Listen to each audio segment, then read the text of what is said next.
the sun's right in my car. I have a little different poem, but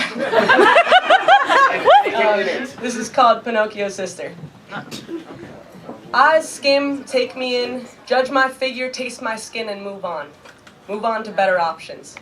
And blonde hair bounces beautiful next to me. Blonde hair, white teeth, tan legs, she is the better option. Eyes skim, take her in, stare.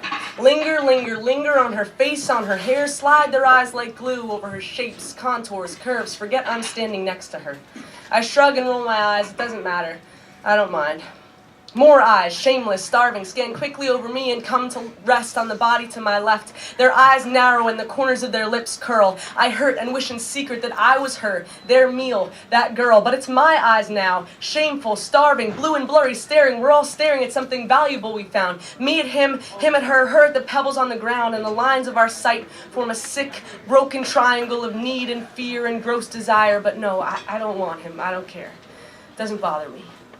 Wait, it does. Come back, look at me, I need to be looked at, but no, those eyes pass on, shameless and starving, my judge and my jury, the mallet hits the wood again, ugly, overlooked, ignored, chosen second, third, or not at all. It's pathetic how many years it's taken me to finally say these words. The truth is I spent my whole life being ashamed of what I wear and how I look, ever since those boys on the playground whispered those terrible wounds, and my mom, out of love, suggested I start wearing real girl clothes soon, instead of basketball shorts and t-shirts and sweatpants and a soccer ball on my foot. I've been sold for 21 years, I'm sorry.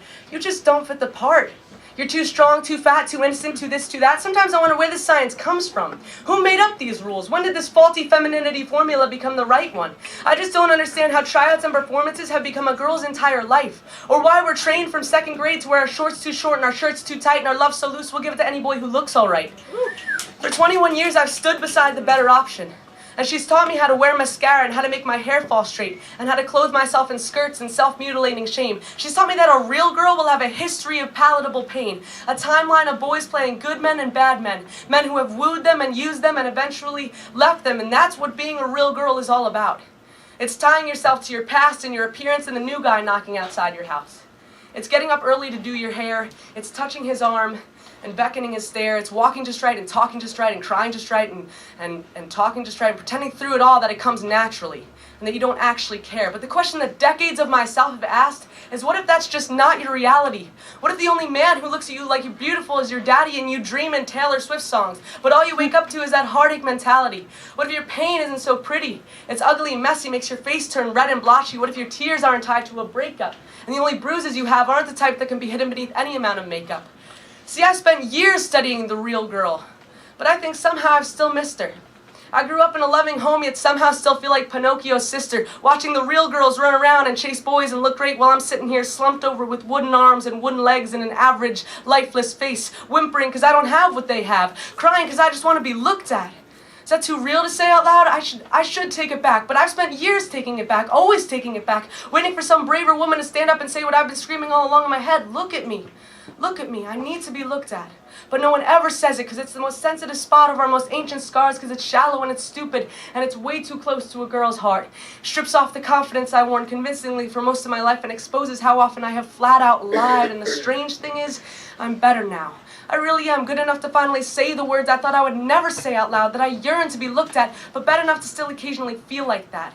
My desperation has given way to a determination to understand why the world has deemed deep thoughts and deep spirits less beautiful than a deep tan, why girls so often feel inadequate or incomplete, they have never held someone's heart or even someone's hand, why our entire existence so often seems reduced to our makeup and our man. I want to travel back to when these twisted expectations began, and I want to rewrite them. No, not even, just erase them, destroy them, tear them up, throw them out, start again. See, I am Pinocchio's sister, but I've been coming to life.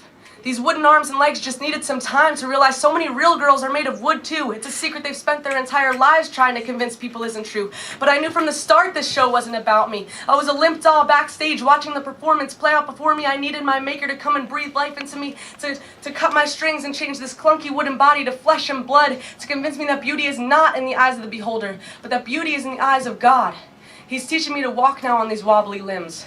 making me realize that a real girl's a lot more than a flat stomach and flawless skin. He's telling me truths I wish someone had told me right from the beginning. And I'm not filled with any extraordinary wisdom, but I'm telling you this because I want to be real with you. I'm sick of lying and I'm sick of being lied to. Tired of watching girls relive my life because I'm too afraid of being vulnerable to tell them the truth. You know, the words, "you're not alone," spew so often from our lips, but what proof do we ever offer to show? Well, here's the proof. For any who feel like I felt so many times before, here's the proof. For any so desperate to be loved, they will settle for being used, here's the proof. For any who are sure they are in this struggle alone, here's the truth. You're not.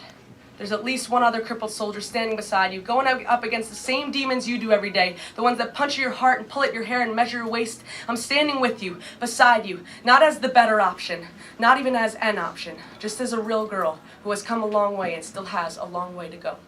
Everybody,